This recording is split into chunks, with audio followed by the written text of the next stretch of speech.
I'd like to call to order the regular meeting of the May 3rd, 2023 Fitchburg Conservation Commission. The commission has 7 members. Members are citizens residing in Fitchburg, Massachusetts. The commission is appointed by the City Council and serves on a volunteer basis. The commission collaborates with the residents, businesses, and organizations to facilitate compliance with the 8 interests of the Wetlands Protection Act and the Fitchburg Wetlands Bylaw. Meetings of this commission are subject to and abide by the open meeting law. If you would like more information about any of these regulations, feel free to ask a commissioner, agent, or environmental consultant. Thank you for your commitment to the conservation of our natural resources. Thank you for your patience as we navigate this hybrid meeting. The commission requests that folks wishing to speak approach the podium and speak clearly into the microphone, and remote attendees maintain microphones on mute for privacy. If you would like to speak, use the raise your hand function to alert us of your intentions. Be advised this public meeting is being live streamed and recorded by Fitchburg Access Television. If a member of the in-person audience is recording this meeting, this is your opportunity to identify yourself for the public record. First, I'd like to call the roll. Commissioner Baker. Here.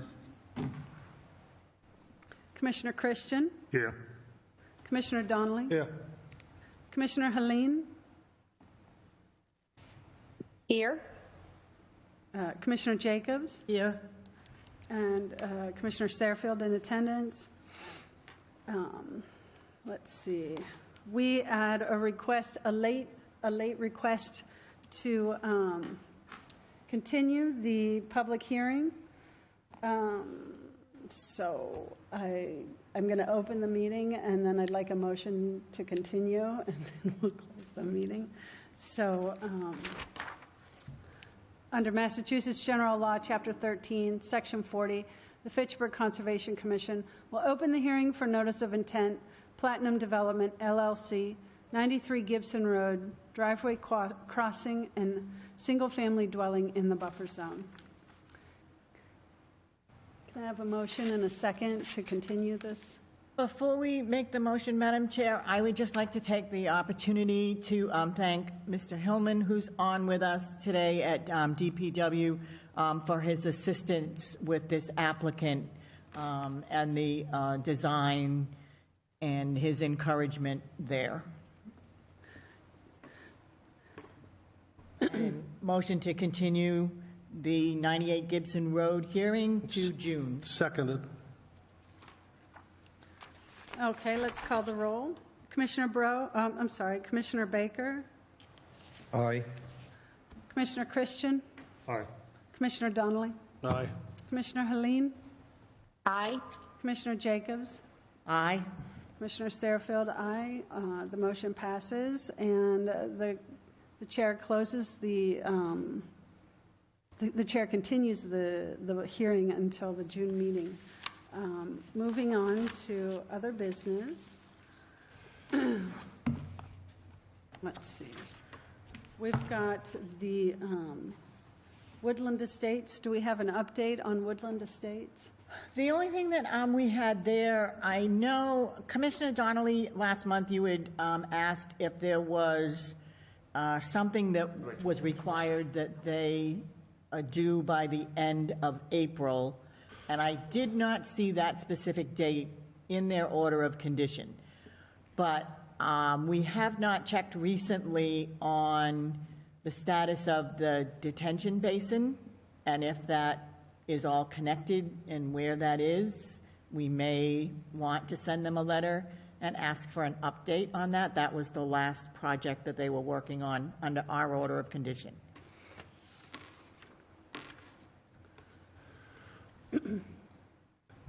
Invite someone amongst us to check on October's minutes, and you'll see that the discussion was had and shared that April 30 was specifically completed and growing. Completed and growing. Okay. April 1st was, given the weather, April 1st to April 30th in the ground and growing. And a check of the minutes should clarify that. All right, so we could send them a notice and ask them for an update and see where that is. What about the connection to the detention basin? I know our request was that they had to do the detention basin, but is that having everything, the drainage connected to it, is that part of normally having the detention basin installed? Mr. Smith, do you think you could weigh in here? Tim's out there, isn't he? Yes. Okay. Yeah, okay. Sorry, I had to unmute. Yeah, I mean, the detention basin is part of the drainage system, and the drainage system should be reviewed in its entirety. All right, so that will be part of the request that we will send to Woodland Estates for an update on all of that. Okay, I'll work with Herlin to get that done. Commissioner Donnelly? I don't know, a request is rather polite, that's a nice way to do it, but it was an order of conditions, and they agreed to it and accepted it, and I don't think we necessarily have to ask for it. Put the weight of performance on their shoulders, and let's hold them to the order of conditions. Yes, that will be what the letter will be, is like to have them prove to us that this has been completed. Is that acceptable, Mr. Donnelly? Yeah, Okay. here we go asking for it. It's their obligation to submit it to us without a request. The request was made in October. Okay, I see. Madam Good Chair, point. Yes, Mr. Smith? if I may, so if the commission may recall, they also installed a wetlands replication area. There's been one growing season. That replication area should be inspected. I don't know that the commission has ever gone out and inspected the detention base. I'm sorry, not detention basin, but the replication area. And we should, because if there's, for example, if there's invasives growing in the replication area, that's something that we want to have addressed. So at this, do we have Mr. Smith come out when he has an opportunity to take a look at that for us? Tim, is that something you could do? Absolutely, yes. Okay. 170 Arnhout Farm Road.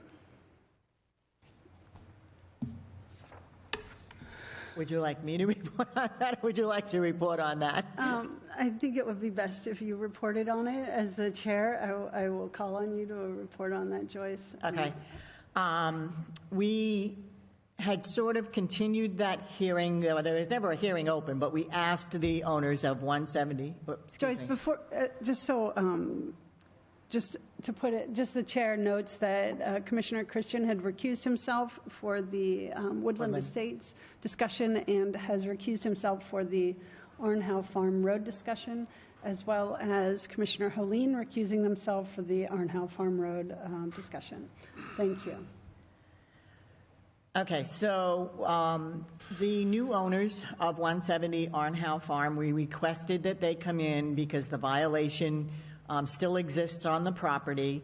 And as we know, the violation stays with the property, not the owner. So they came in the last time, but we were unable to provide an interpreter for them. And English is not their primary language, so they had asked, can we have an interpreter? We set up a site visit for April 29th, and Herlin was able to come with us and interpret. We were going to visit the site and explain to the homeowner what was going on, and she decided that she did not want to allow us to have a site visit at this time. She was not aware of the violation when they bought the property.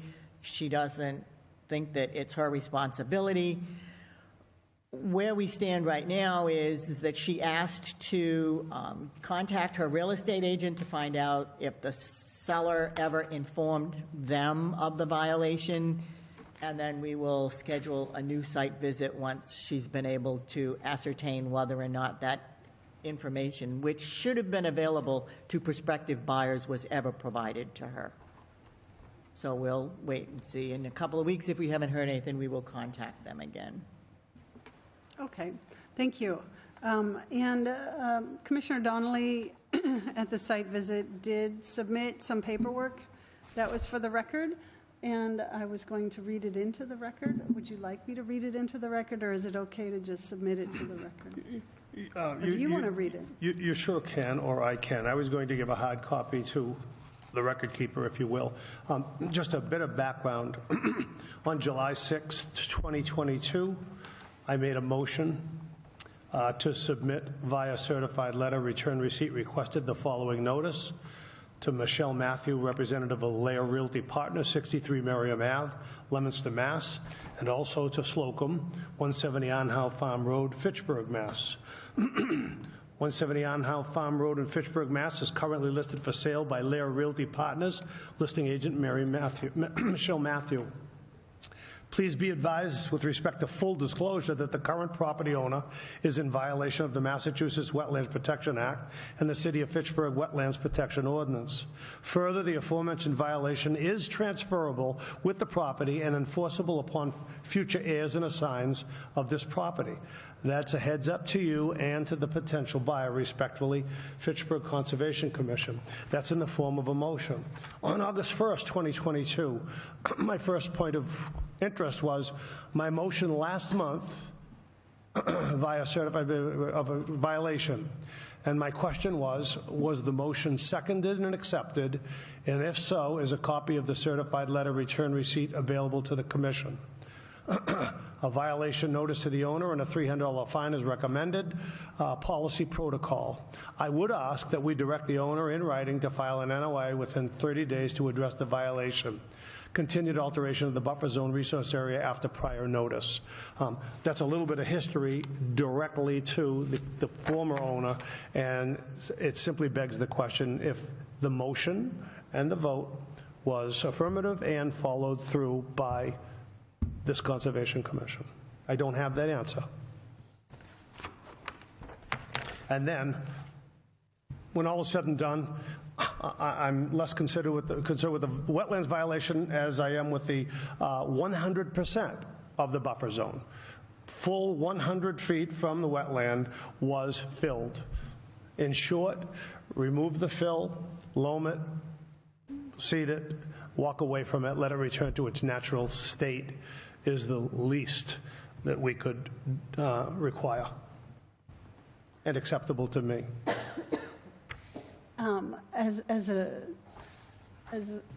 I'd also like to note that this was originally a violation of a rare and endangered species, that it was an area was destroyed that was in that habitat. So that was what precipitated the entire situation there. And we need to have some documentation that the habitat that was in question for that was indeed restored, because that was the original violation. Further, there was a use violation at the time to be handled by zoning. Mass Chapter 140 says, and I quote, "No such notice shall be sent," excuse me, that would be Conservation Commission performance, "shall be sent before all permits, variances, and approvals required by local bylaw with respect to the proposed activity, which are obtainable at the time of such notice, have been obtained." So even performing on that for a zoning violation that had yet to been satisfied was incorrect on our part.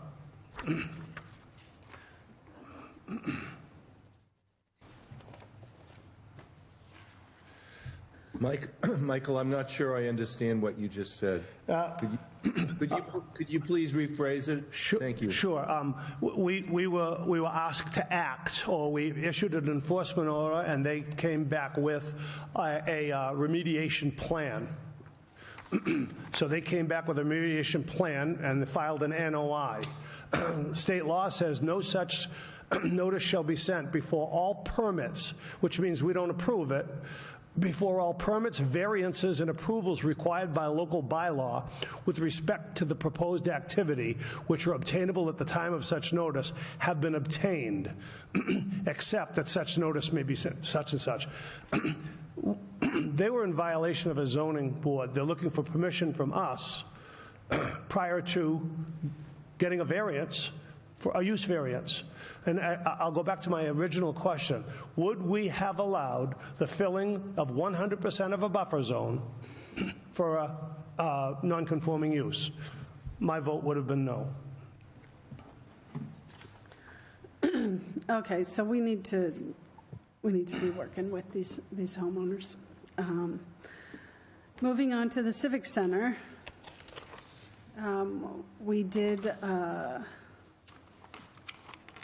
we have some information here that was submitted about the Civic Center.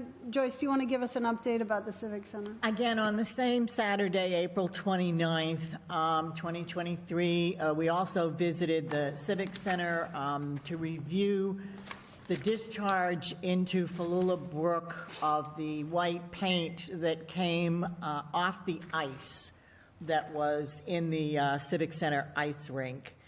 They have cleaned up, the management company that runs the rink has cleaned up that area quite well.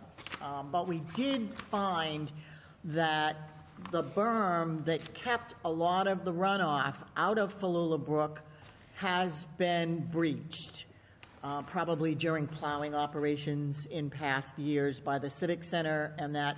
So this is going to continue to happen, whether, even though the ice rink company says they're not going to use this paint any longer, they're going to paint permanently the surface in the Civic Center, there still could be discharge into the brook from salt from the parking lots. It tends to be that's where the bowl of everything meets in that area.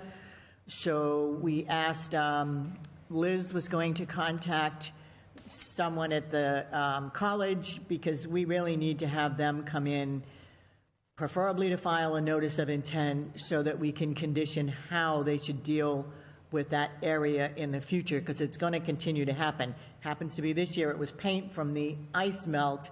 It's going to be other debris and other chemicals that are still going to flow into the brook if they don't address it. Temporarily, there are straw wattles in place that will contain anything during any, as we just had this weekend, heavy rains. So they are mitigating right now as much as they can. Thank you, Joyce. Commissioner Donnelly, you had submitted materials for the record on April 29th. Would you like to speak to that with the Civic Center, or do you... Simply, they've been dumping ice shavings there for 53 years. I was a junior in high school. And only, it's clean water predominantly, and perhaps if once a year they scraped it, melted the ice and took any paint off the concrete surface beneath it, then it happened no more than once a year. Since then, I've been told that that isn't even the case, and that they're going to change their paint material so as not to be water soluble, and I think problem solved, kind of a non-issue. Well, I would say this problem is solved, but it brought a bigger problem to light. All of those years when they were disposing of the ice in that area, my estimate is that berm was in place. And so it filtered down through that and sort of acted as a natural barrier that nothing went into the brook. Since that's been disturbed, they have now created a channel for everything that's in that parking lot to go down into the brook, which unless they can prove to us that there's nothing going down there, then that's fine. But the college needs to address it. Joyce, if I may? Sure, Ralph. I wasn't able to join you for that sidewalk, but I did go down there and took a look at it, within a few days after it was reported. And what I observed was that the parking lot above there that's paved, actually all of the water that runs off that parking lot is conducted into a discharge area right above that ticket booth. And it's not a matter that a berm was removed. That's the way that the parking lot was paved. It's very clear if you look up there. I do recognize that right where the paint was dumped, I should say the ice that had paint in it was dumped, it does look like maybe somebody had maybe removed a berm, but it's hard to know. But the more significant thing is this large parking lot right above there, which basically has no provision for containment of the runoff. It just goes right into the brook. And this was brought to my attention by Professor Chris Bocconi, who's an environmental science professor at Fitchburg State, who said, you know, this would be a good place to put in a system of biotreatment swales or some other set of provisions that would capture and treat that runoff and allow it to infiltrate into the ground rather than just going into the brook. And the same thing could be done behind the building if Fitchburg State could be convinced that they need to do that. So I'm looking at a larger picture than what was just described that I want to convey to you. Well, that's perfect, and that should the entire, if there, I have not looked at other areas, Ralph, so if there are other areas that there's infiltration into the brook, that all is a scope that should be addressed. Yeah, Ralph, I walk that pretty much every day. I walk that loop, and I know exactly what you're talking about. The water was really high after this, what was that, Monday morning? The water was extremely high and had practically breached into the parking lot there, which is just eroding out that whole bridge area. It's pretty serious. Interestingly enough, the violation goes with the property. Who was the former owner? City of Fitchburg. But it's been more, but it's in that case, the limitations of time have passed. Well, but my understanding place to that do this is a 99-year release to Fitchburg State, but the city of Fitchburg still owns the property. Interesting. Yeah, that's interesting. Well, it's definitely an area that for improvement, and an area where we can collaborate to facilitate compliance. Absolutely, and it will have a great impact on the resource. Move to invite City Engineering, Fitchburg State College, and the powers that be for funding to take a look at addressing water treatment prior to entering for Lillibrook. Do we have a Motion, second? Mike? If need be. I'll second it, Mike. Okay. Commissioner Baker, I'm going to call the roll. Commissioner Baker, Aye. Commissioner Christian, Aye. Commissioner Donnelly, Aye. Commissioner Helene, Aye. Commissioner Jacobs, Aye. and I am going to, I think I need to recuse myself, but I'm going to abstain from voting on that one because my husband works for Fitchburg State. Coward. Dr. Baker. The motion passes. Begs the question whether this little thing is included in the flood control issue on John Fitch Highway. It's a little thing, but a lot of little things make for a big thing. So Michael, the reason, and everyone else, the reason that I came to learn about this is because we were viewing this as a potential nature-based solution site under the Municipal Vulnerability Preparedness grant application that we just spearheaded on behalf of the city and got submitted yesterday. So while it isn't explicitly part of this project to solve the problem, it is one of the obvious candidates. And I did talk to Nick Erickson about it, and he agreed that it would be a good place to direct attention, but I don't believe the city has the resources to be able to fix it. Certainly the university might, but I can't speak for them either. So it's fair game to invite them to talk with us, and that's what we just voted to ask them to do. It's definitely a problem area. All right, so moving forward to other business. We've had some correspondence here that we need to, well, first of all, we've got this municipal vulnerability action grant, a letter of support that I'd like to have a motion and a second to sign. Well, you signed it already. No, this is a different one. The different one, okay. Yes. I believe we had 3, correct? Yeah, the city. Which one the do we city need to is vote on filing first? Three of them in this round. There's, I think we already voted on the one that Ralph. Okay. So then there's this one that I handed out today, which is from the engineering department, city. Okay, thank you, Dr. Baker. If you could review the letter from the engineering department on behalf of the City of Fitchburg Conservation and Commission, I'm pleased to support Fitchburg's Municipal Vulnerability Preparedness Action Grant project entitled Blue-Green Downtown Fitchburg Climate Action Plan. Does everyone have that? Ralph, do you have it? Well, I don't know if I have yours, Tracy, but I signed one on behalf of the NRWA along with Martha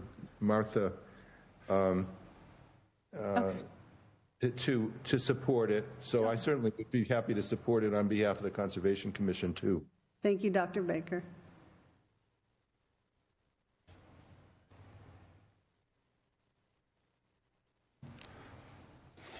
I read it. May I comment? Not to throw a fly in the ointment, but we're in the process of building a new library, and I don't know how much more money it's going to cost to raise it above the flood level. It begs the question, what causes flooding? And forget about that they'll build it above the flood level. The damage caused by flooding affects us all. It affects the city and each individually. And one of the causes of the problem is we keep on sticking our nose where it doesn't belong, and or we develop within the flood zone. And if we backed out of the flood zone, flooding would still occur, but it wouldn't have the catastrophic effect that we all encounter with that. So in one hand, you're asking me to sign this, and in the other, we're going ahead as a city to redevelop a library in the floodplain and spending excess money or additional money to make it resilient against flooding. I don't know. I'm confused. I see a solution. Don't develop in the floodplain if you don't have to. I brought it up at the last meeting and the meeting before. Find another place for the library outside of the flood zone. The city of Fitchburg owns land. Find another one. Nothing says you have to have it next to the main library or on the footprint of the existing youth library. Far-fetched. Michael, if I may, this plan has been underway now for years. You should have weighed in much earlier in the process. It was presented to us 30 days ago, the CONSCOM. I'm acting on behalf of the CONSCOM. I hear you. In my capacity as a CONSCOM member. Excuse me. Right. Having been on the building committee of the public library about 4 to 5 years ago, that's when this all began to be reviewed, and there were opportunities for public comment provided at that time. And I believe that they've done the best they can to provide, protection against that kind of flooding by the way they've designed this. But I would leave any specific questions for them. Gentlemen, I just want to interrupt here with my apologies and remind us that the library is not on the agenda for tonight, and I'd like us to get back. As much as I enjoy My comment went to your letter, not to the library. I use it as an example only. I want to hear everyone's comments, but I want to remind everyone that we have to maintain adherence to what's on the agenda. And on the agenda is I will repeat, I did not address the library. I use as an example to your letter, Dr. Baker and Chairman Tracy. Thank you. Motion to approve the letter submitted that will be in support of the MVP plan submitted by Engineering Department. Do we have a second for that motion? Second that. Thank you, Commissioner Helene. I'm going to call the roll now. Commissioner Baker, Aye. Commissioner Christian, Aye. Commissioner Donnelly, Abstain. Commissioner Helene, Aye. Commissioner Jacobs. Aye. Commissioner Sarfield approves and has signed the document, and I will give it to Liz. And is there anything else we need to vote on? Okay. Okay. Moving forward, we did have some correspondence here, and I wanted to ask Joyce, we have some, is there a violation here? I mean, I don't know what this is that was, Which are you looking at now? this Harlan? That is, I don't know what this is. I don't know what this is, but I have that on the agenda.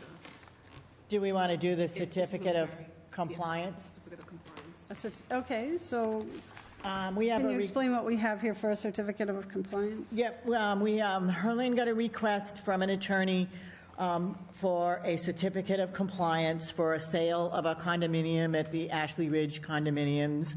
And this is dating back to 1985, which has not been completed. And what we have been doing with projects like this is we just issue a partial compliance certificate for this one unit. And it happens to be, the address is 535 South Street, Unit 211, and furthermore, it's Unit 211D, Ashley Ridge condominium. We would issue a partial certificate of compliance to facilitate the sale of that property, that one property, as we've done in the past. So motion to approve for the one condominium. Seconded. Okay, I'm going to call the roll. Commissioner Baker, Aye. Commissioner Christian, Aye. Commissioner Donnelly, Aye. Commissioner Helene, Aye. Commissioner Jacobs, Aye. Commissioner Sarfield, aye. The motion passes to, do we have something to sign? Yeah. Okay. There. All right, you just have to redo the first page now that we have the address. Correct.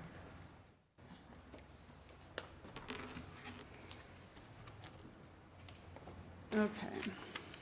Now, I did have, Joyce, did you bring this in? This piece of paper? That's got the Minneapolis Avenue. No, that's Michael, Commissioner Donnelly. Oh, okay. At 65 Minneapolis Avenue. Hold on a second. We had some correspondence from Mr. Dooling here that's related to a cell phone tower. Is that correct, sir? Please come up to the podium if you would. Mr. Dooling, welcome. Hi, how are you? Thank you for having me. Yeah, on Monday morning, 4 a.m., came out of my house in the South Tower Road at the end of Winoosknock Road was flooding, breaching, and flooding over the gate and took pretty much, as you can see, it washed away. So now that has run into the portion of Winoosknock Road. All the debris and gravel is in the roadway in front of my house, and a lot of silt. I believe a lot of it went down the brook. I have a picture of it at 4 a.m. before. What I did is excuse me.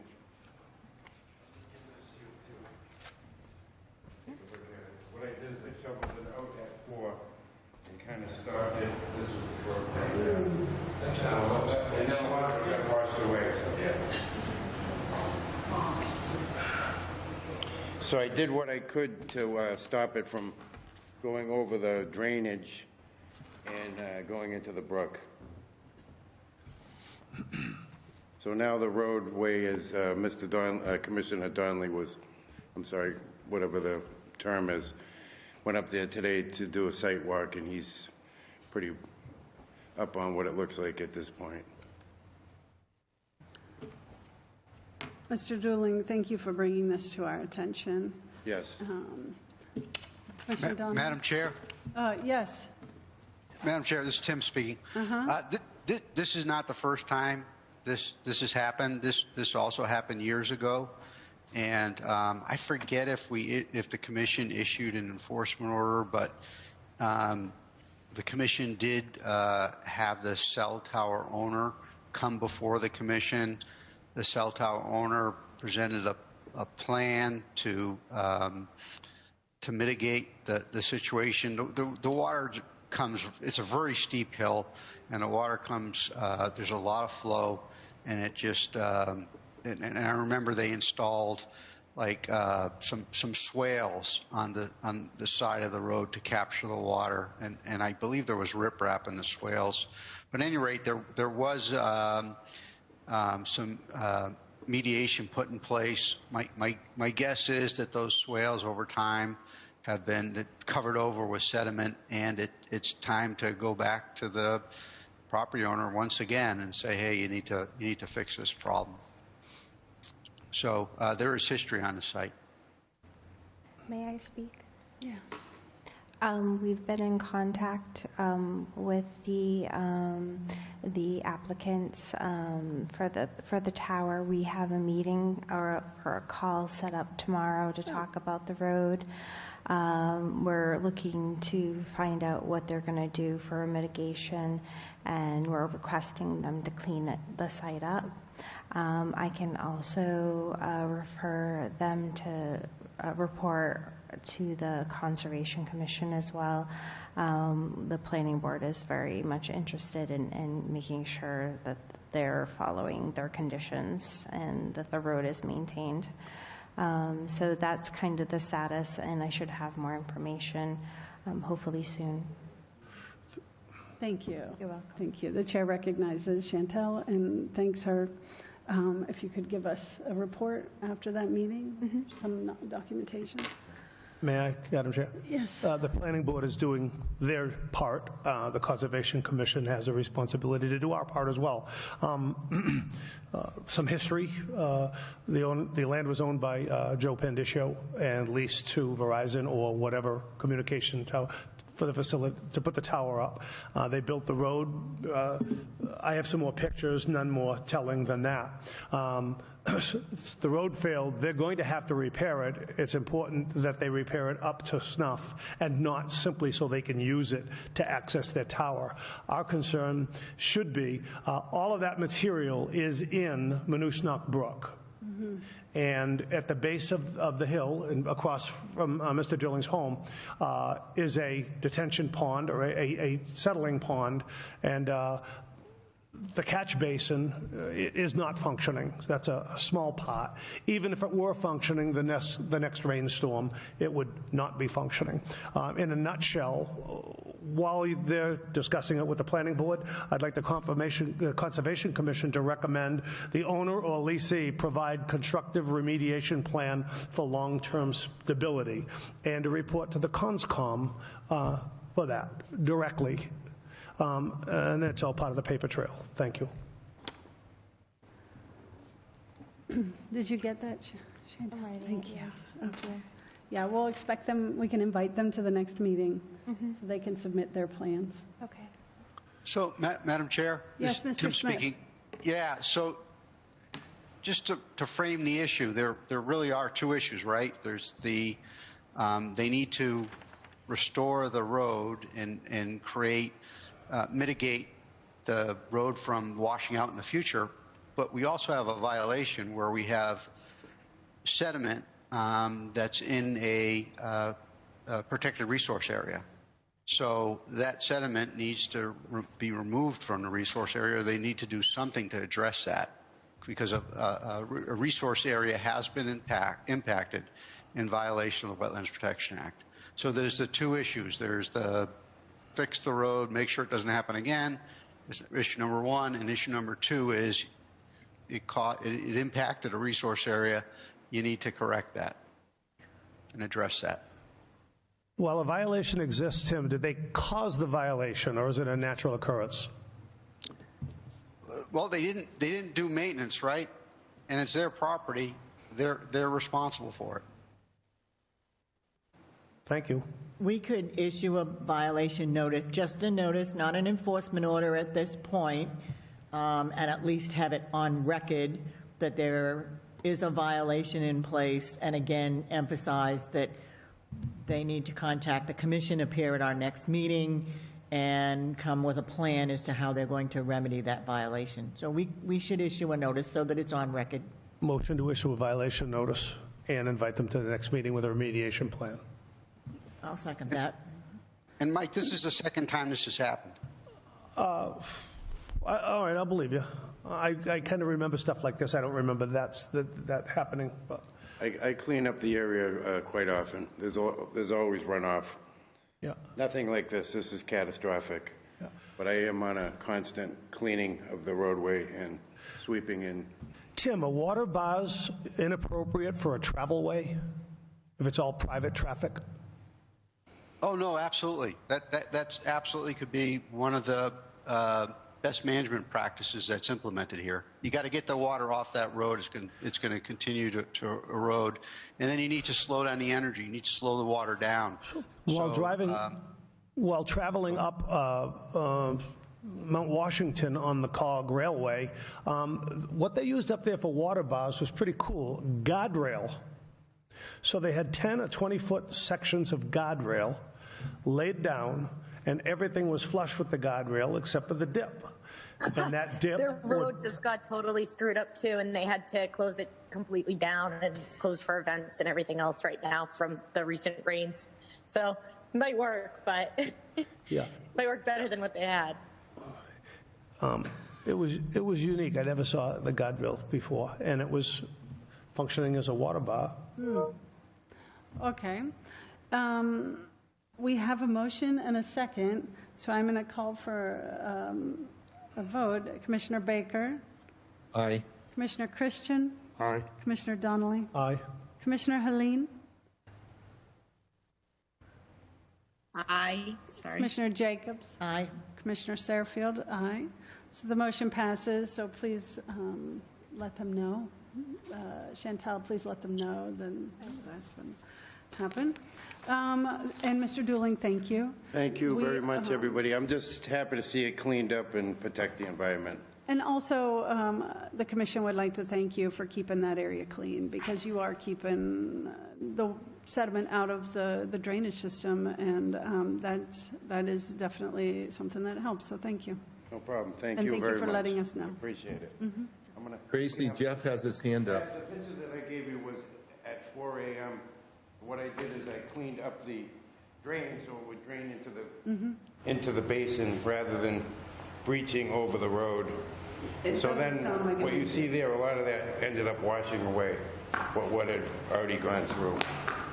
Thank you. I'm going to stay for the meeting. I'm interested, okay? Thank you. If you stay long, we're going to make you be on the commission, Mr. Dooling.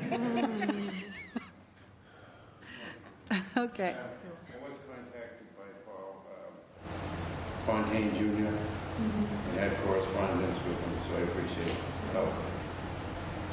All right. Regarding the correspondence from Commissioner Donnelly, we've got this. Would you like to discuss this? Is this something? Just comments, nothing more. Excuse me, please. Jeff Hillman has had his hand up for a while. Oh, I'm sorry. Oh, Okay. yep. Jeff, go ahead. Good evening, Board. I just wanted to comment about that last topic. From the research that my coworkers and I did, the city owns up to Glen Ave in terms of the right of way for the property, or for the well, I guess what the city would be responsible for. So from Glen Ave up to that cell phone tower, part of that road, that cell phone tower road, is obviously owned by Verizon, at least implied. The section, so the reason why I'm commenting is the section that has the bridge with the steel plates, to our knowledge, the city doesn't own that. So I would be concerned about if, in fact, whoever put the steel plates there, was it Verizon? Because one concern was our foreman went up there to try to help out, but he had to stop short of the cell phone tower because of the steel plates on the bridge. He was unsure if he can make it across it, and A, make it across, B, come back. So I just want to bring that to the board's attention, that the steel plates on that bridge, we're not sure if those are, who owns those, but it's not, to our knowledge, it's not the DPW. We have a picture of the steel plate on Yeah. the bridge. Thank you, Jeff. You're welcome. That's critical information. Change anything. It's this one. Yes, those right there. Mr. Dooling, is this where you live? The planning board had made these social plated because there's a granite bridge under there, and they cracked the bridge or dislodged the bridge while putting the tower in, and also they made them repave because they destroyed the road going in. Thank you. Which is, they paved from basically maybe 60 feet back from the steel plate up to where the picture I sent you, where the tower road comes down. It took years. It was ongoing for a long time. So it's probably pretty documented then, I'm guessing. I don't know if it's been inspected. Pretty much the road was not doing bad. The big problem's been the dirt road washing down over the drainage, over the grade. And right now, if you look, the grade is about 10 inches below the road. The cell tower road used to be at grade level with the grades. Now the soil is maybe 8 to 10 inches above, which probably means it's been washing down and going into the grate, into the pond. It's collapsed. And I believe, like I said, the roadway now is way higher than the grade, so I don't think the grade is collapsed. I think the road's been coming down. The soil's been going into the grate and then maybe filling up that retention pond. Could I say one other thing? When they put the cell tower in, they destroyed the roadway. And I'm afraid that they're going to do that again, trying to repair the road, because it took years to get them to replace that section of roadway. And the planning board, there's still 2 members on the planning board that were involved in the whole, Paula Karen and Paul Fontaine Jr. Pretty much were there for the whole, every meeting, many meetings. Okay, thank you, Mr. Dooling. Jeff, did you hear what Mr. Dooling said about the steel plates? I actually did not. It was kind of muted. Okay, the steel plates. I'm sorry. You should have come up. I'm sorry. He should have come up to the podium. No, the steel plates.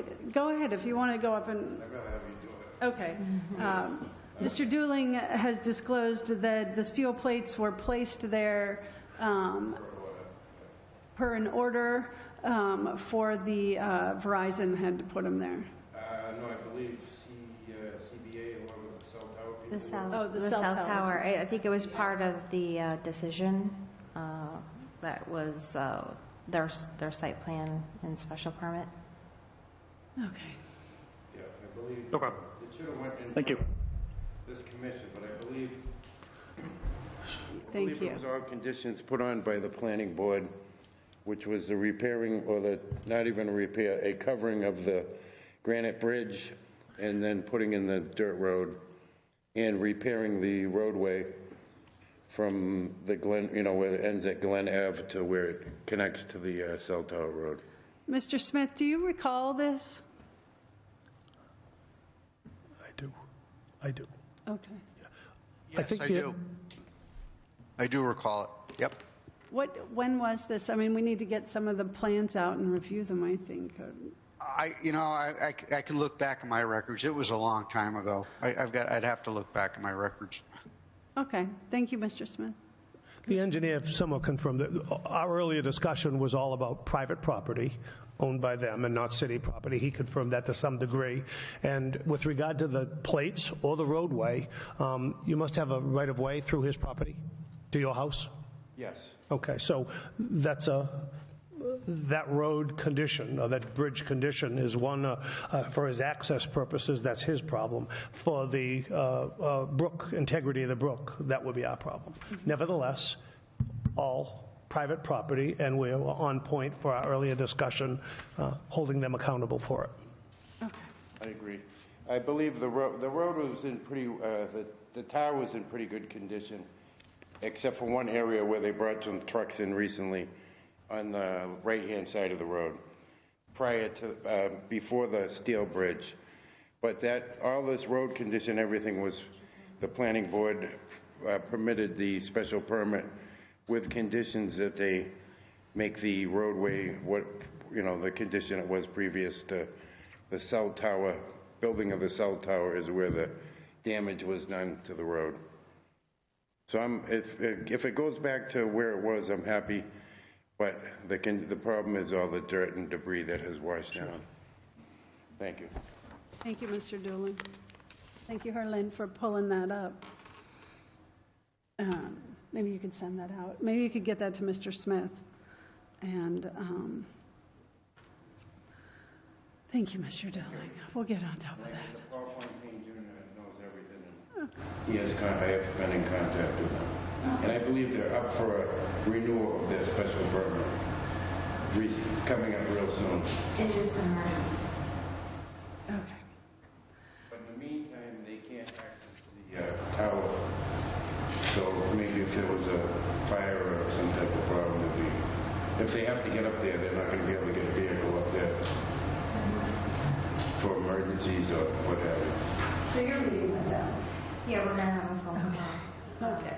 So hopefully I will learn more. The planning board may want them to come to one of their meetings as well, so that may be a possibility. So. Well, I mean, a motion passed that they're going to be invited to our next meeting. Yes. So you might want to remind them. Right, exactly. Okay. Thank you. Thank you. Absolutely. Minneapolis Avenue, Brennan, are you going to go on with this? Well, simply, 55 we approved, and our new house went up. It's a beautiful home on Minneapolis Ave. Next door to it, was owned and continues to be owned by the developer, the builder. 65 Minneapolis is what I called it. And simply there's a stump dump there. And I addressed it personally with him. He was unaware. Well, he was aware. He put the stumps there. But I simply recommend removal of the stumps and a wetland demarcation at 65 Minneapolis Ave, the owner being Ian Brennan. So, if he removed them, I think the commission would be happy. It is a violation. If you want to get punitive, he could pay for that violation. He is aware of it, and it's been more than a year that we agreed that he'd move them. Your call. Okay. Southeast corner of Electric Avenue and Rollstone Road, City of Fitchburg, Cemetery Department. Violation, dumping, stockpiling spoils from the Forest Hill Cemetery within Sandbrook 200-foot riverfront. Do you want to speak to that? Largely, one and a half issues. Introduction of invasive species. Japanese knotweed goes to disturbed soil and from off-site bringing to new spots.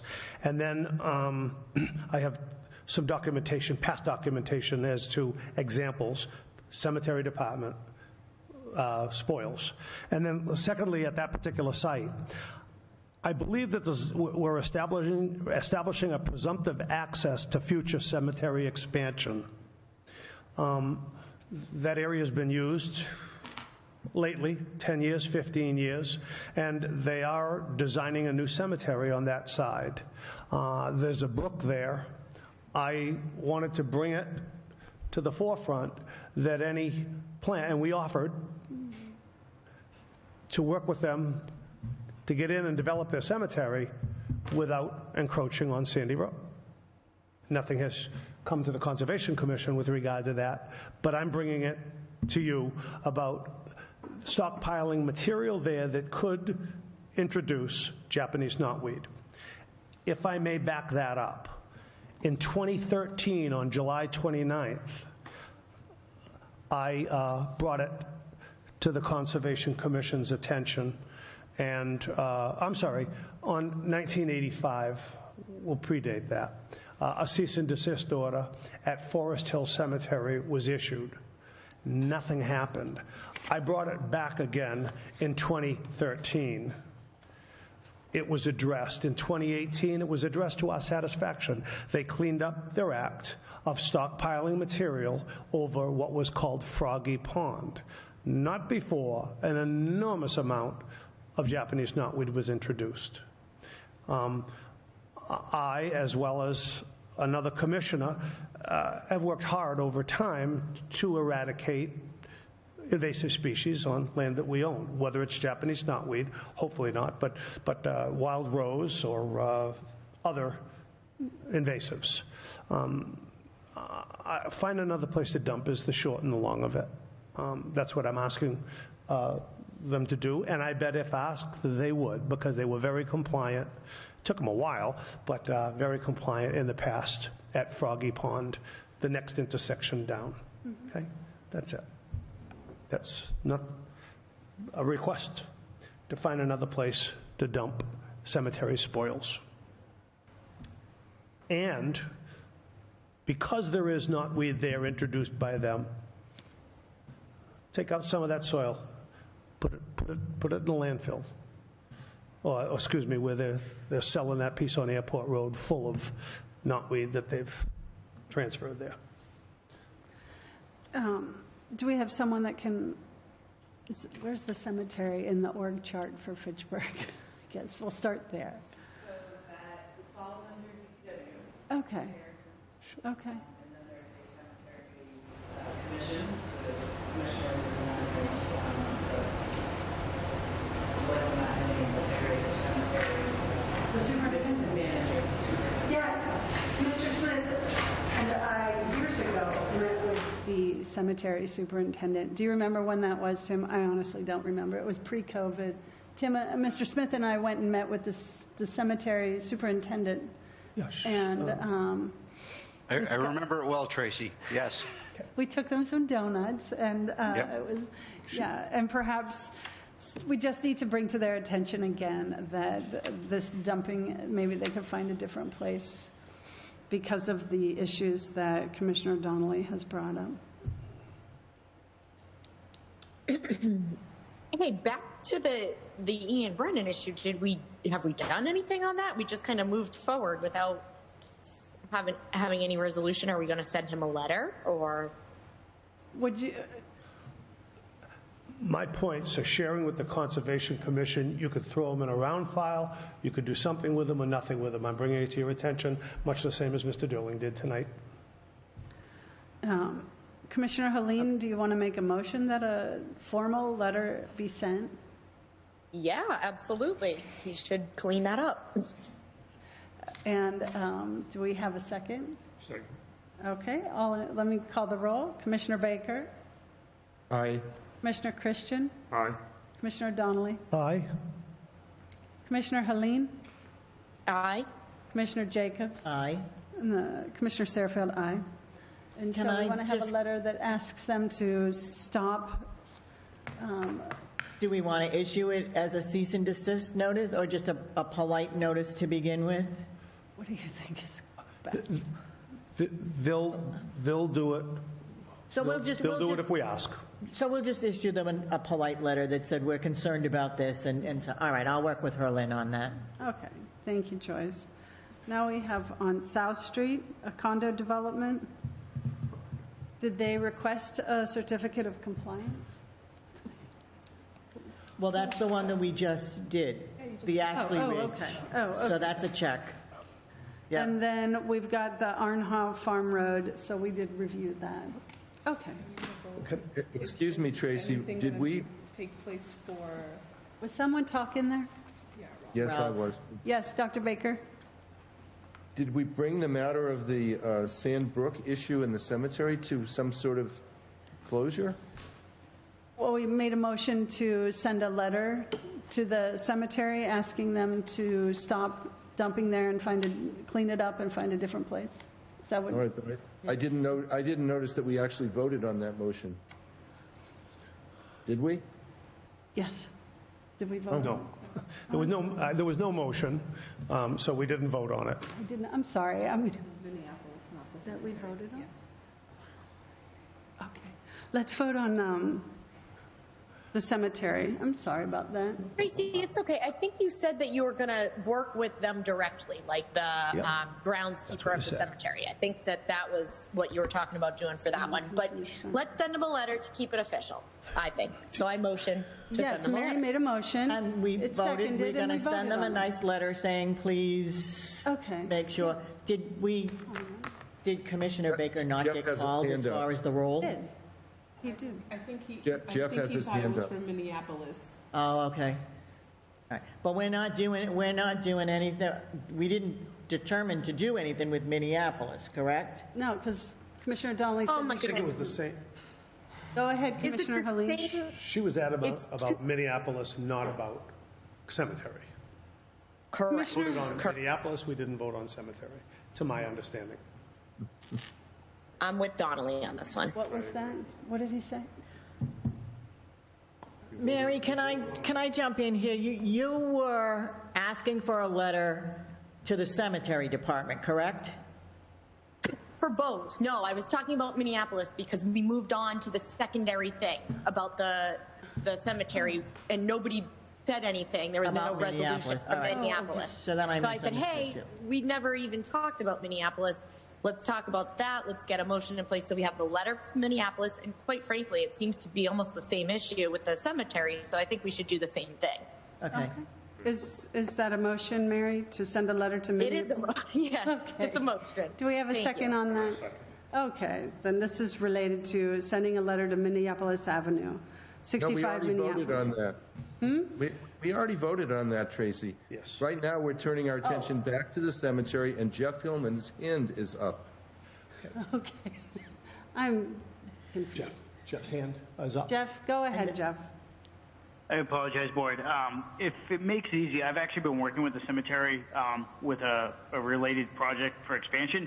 If it makes it easy for the commission, if you want me to be the middleman, I can reach out to Jacqueline, who's the cemetery super, and just express the concerns to them. If it makes it easy. If not, it's up to you. So let's give the cemetery department an opportunity to clear it up on their own with Mr. Hillman speaking to them. The letter will go out to Minneapolis. We voted on that. The cemetery, let's let Mr. Hillman speak to them. And Mr. Hillman, then you can report back as to what they plan on doing, if anything. And if they don't do anything, then we can address it at a later time. So that would mean the motion would have to be withdrawn. Can we have someone withdraw the motion? I withdraw my motion to send a letter to the cemetery. Thank you. And Mary, thank you for the fight, because I will repeat, 1985, nothing transpired till 2013, but they jumped on it in 2018. Okay, do we have to vote to rescind a motion? Or is the motion just rescinded? Okay, to withdraw the motion. You didn't vote on it. Okay, so we're good. Okay. So then I think that clears us. Do we have anything else?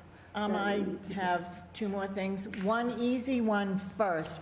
Herlene, can you call up the document center file?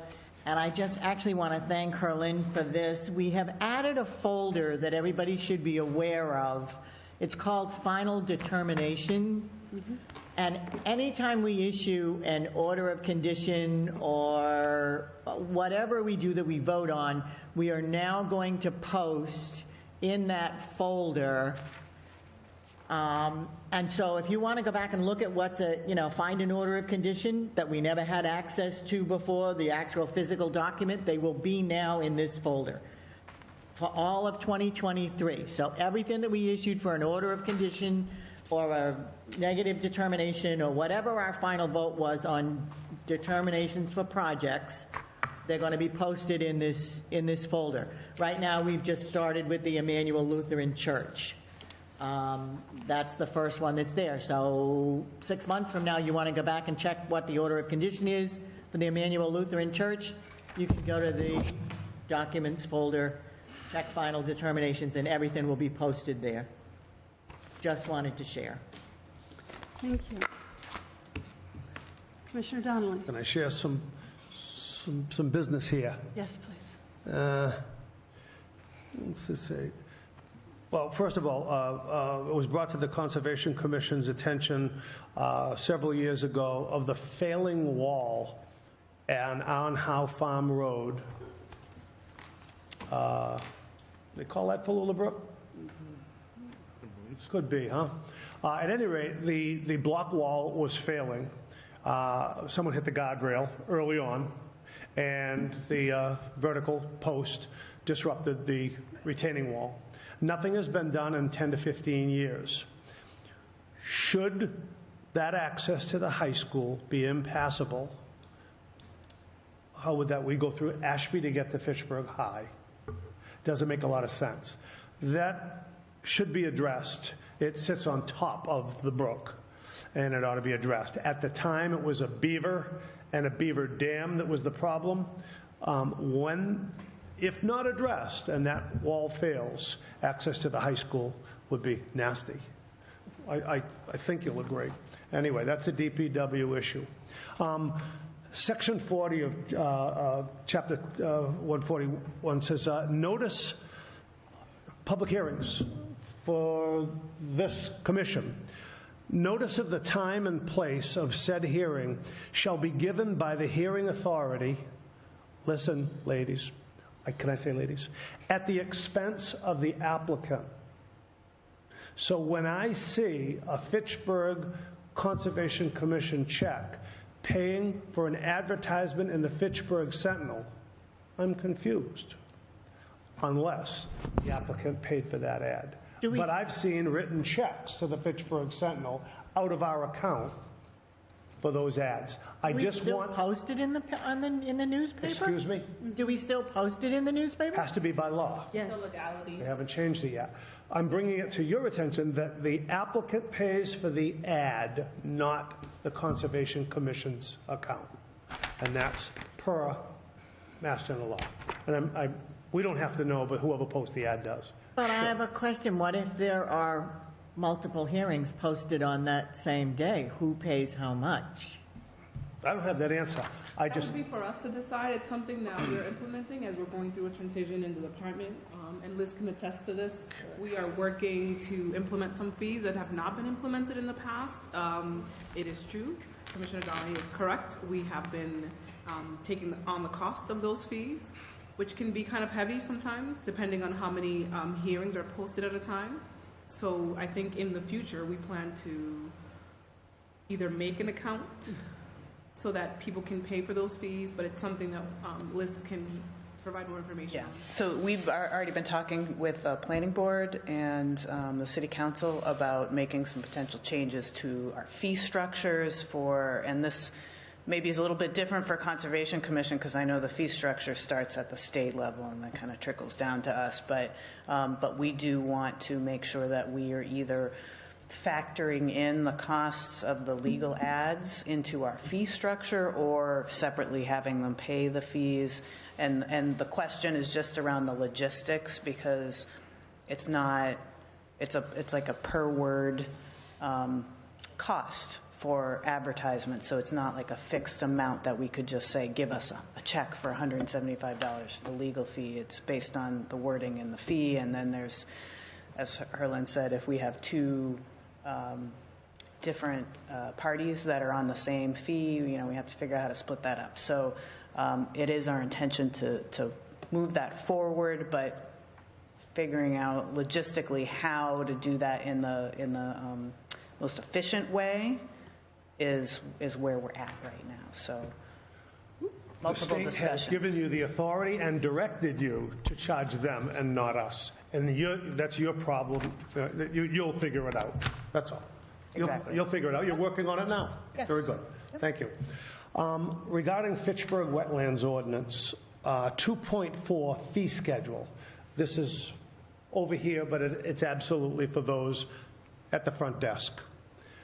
At the time of an application, the applicant shall pay a filing fee specified within these regulations. The fee is in addition to that required by the Wetlands Protection Act and regulations.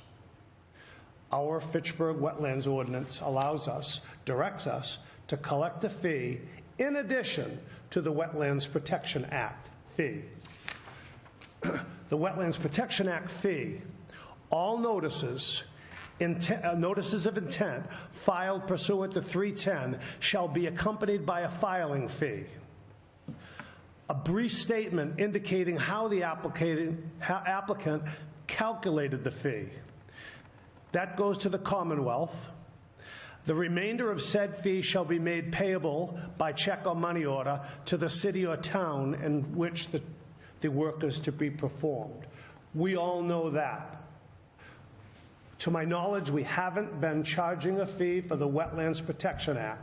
The City Council voted on it, authorized us to do it. We should be doing it. How much was the fee? Was a question over here. The author of the Wetlands Protection Act for the City of Fitchburg anticipated 100% of the Massachusetts filing fee was a Fitchburg Wetlands Ordinance fee. 100% of it. Therefore, we should be getting that for each application, only if they're aware of it. And I'm asking the powers that be to make them aware of it. Thank you for raising this issue.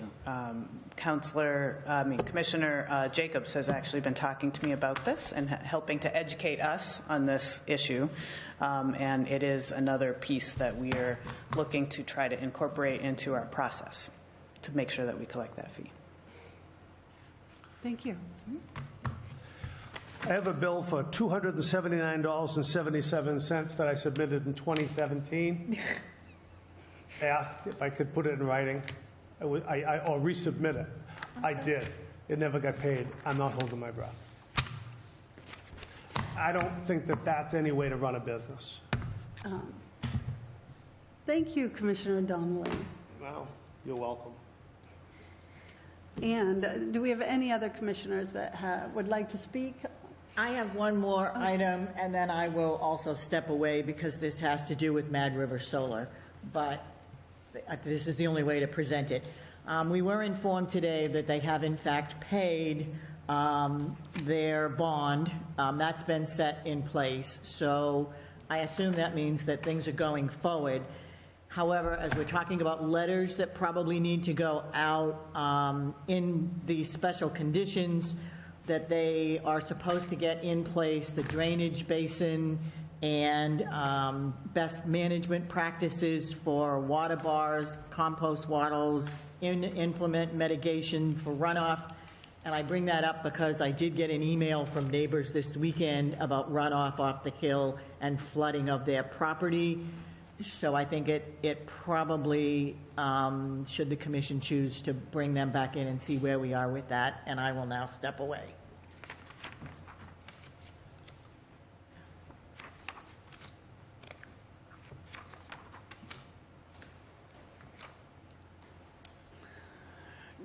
Can we have a motion and a second to call Mad River Solar back in? Is it Mad River Solar that we need to talk to?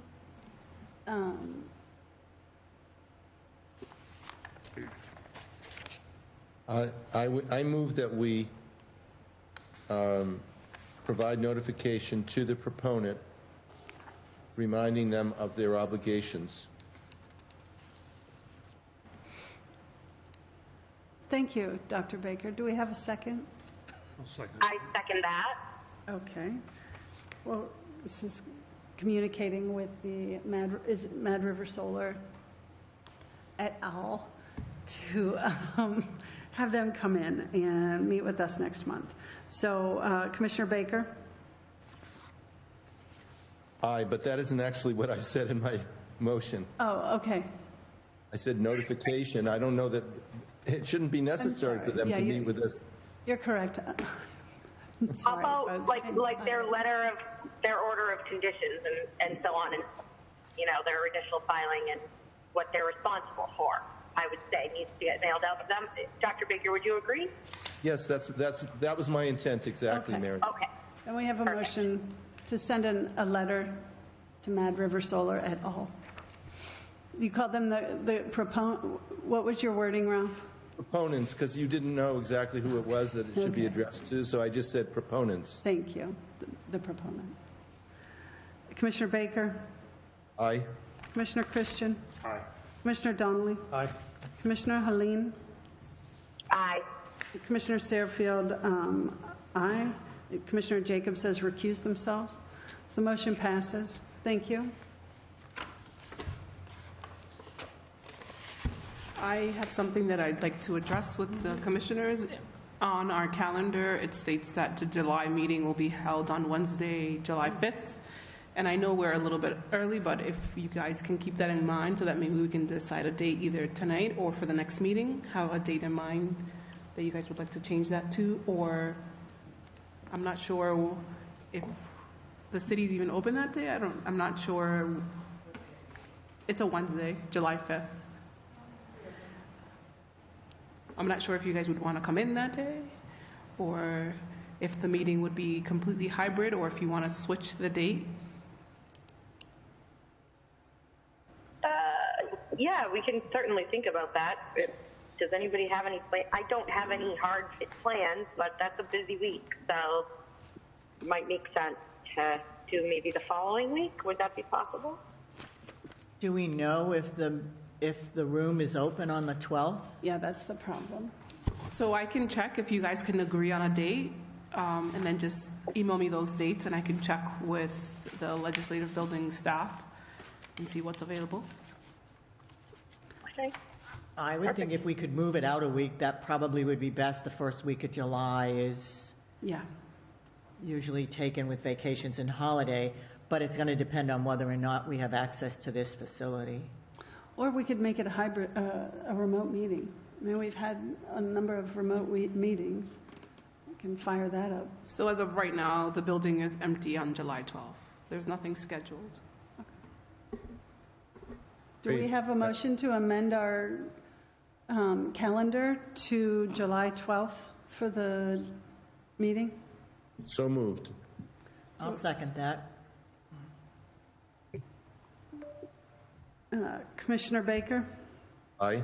Commissioner Christian, Aye. Commissioner Donnelly, Aye. Commissioner Helene, Aye. Commissioner Jacobs, Aye.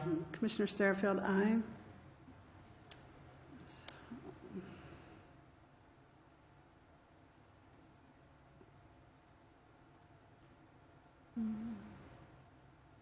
Okay, so that's it. You can work with them to get the room booked. Thank you.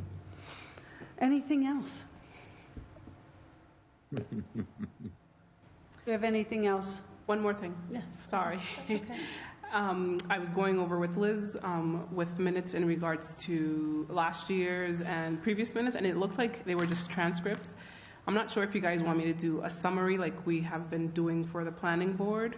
And then, I'm sorry, the planning board has decided that going forward, they will like a summary for their minutes with the transcript attached, and a section where it states, for specific conversations or discussion, please refer to the attached transcripts. I'm not sure if you guys would like that too, or would you like to continue with the actual transcripts, or, because there are no minutes, they're just all drafts that have not been completed, It's good that you're thinking about this. and we're looking at a year's worth, which is a lot of work. Whatever's easiest for, I think a summary would be nice, especially just to see motions, what was voted on, and what the next steps were. That would be my preference.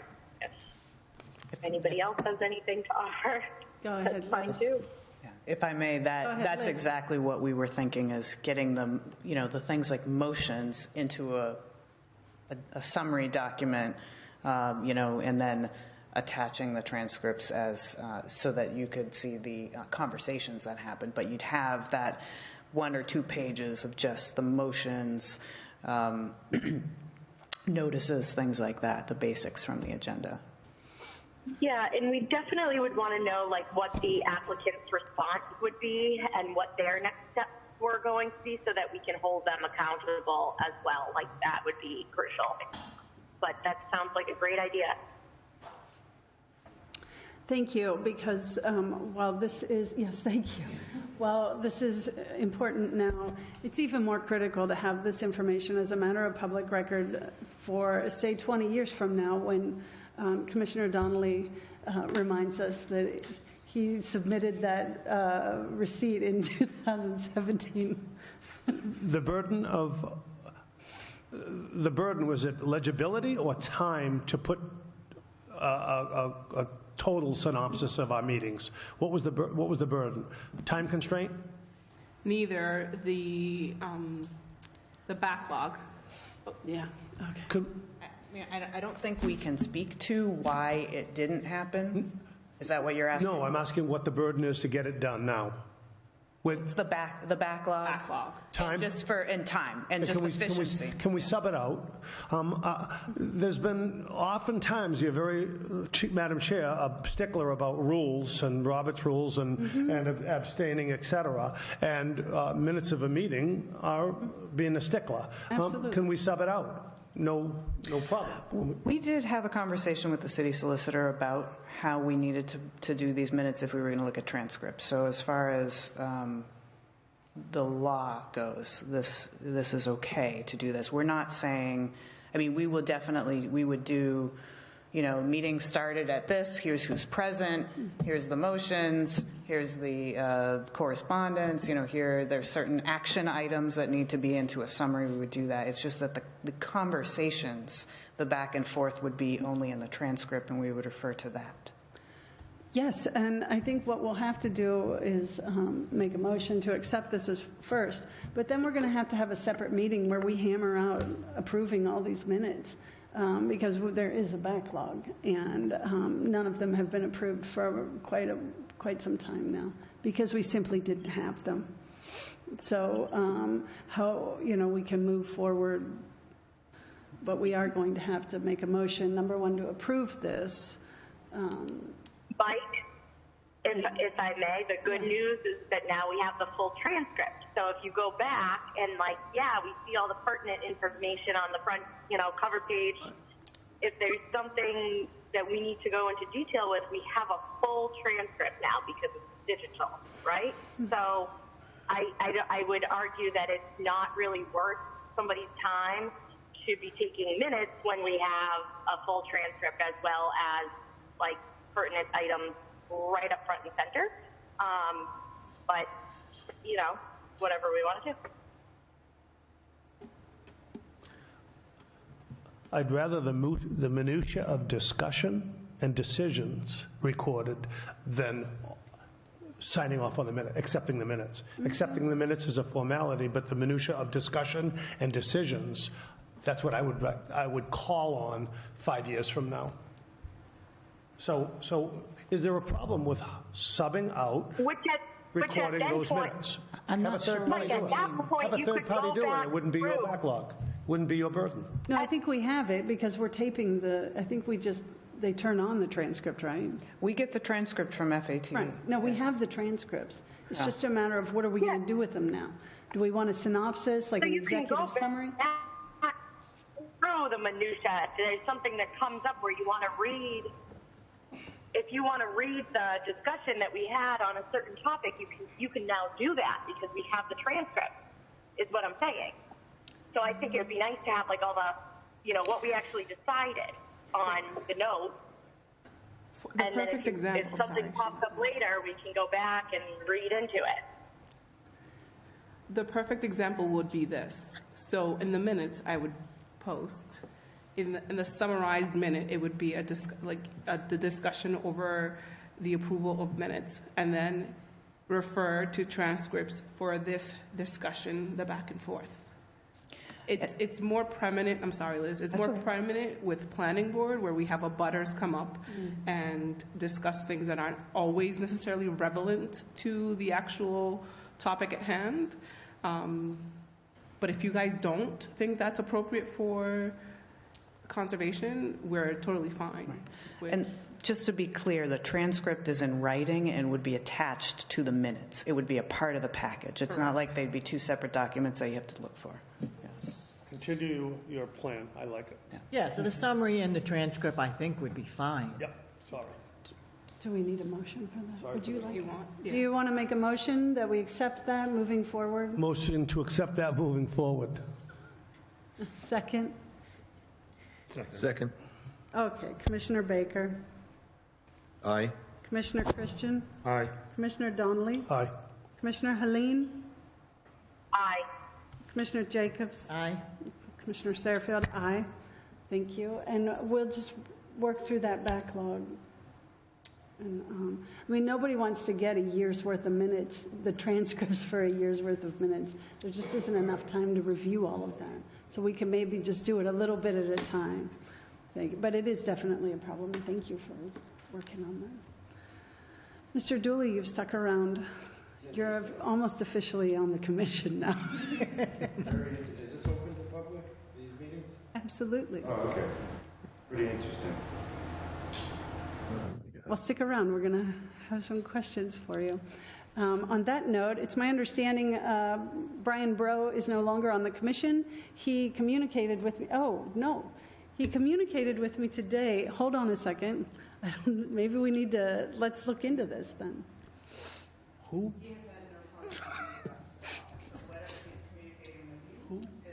Yeah.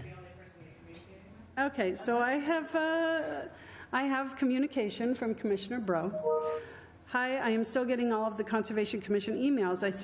Someone needs to update the CONSCOM roster, just for your information, unless you've heard otherwise, that I'm still active, allowed to join. And I said, hi, Brian, I will let Liz know. And so he said, thank you. So that's that. So maybe we could find out what's Just my going on with bullshit that. tonight. This was.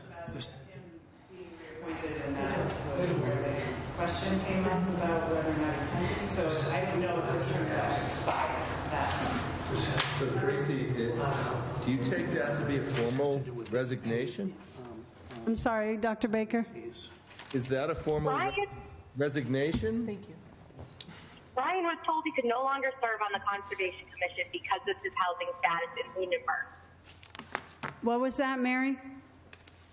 Brian was told he could no longer serve on the Conservation Commission because of his housing status in Lunenburg. I'd like to intervene. We had a discussion with the mayor's office where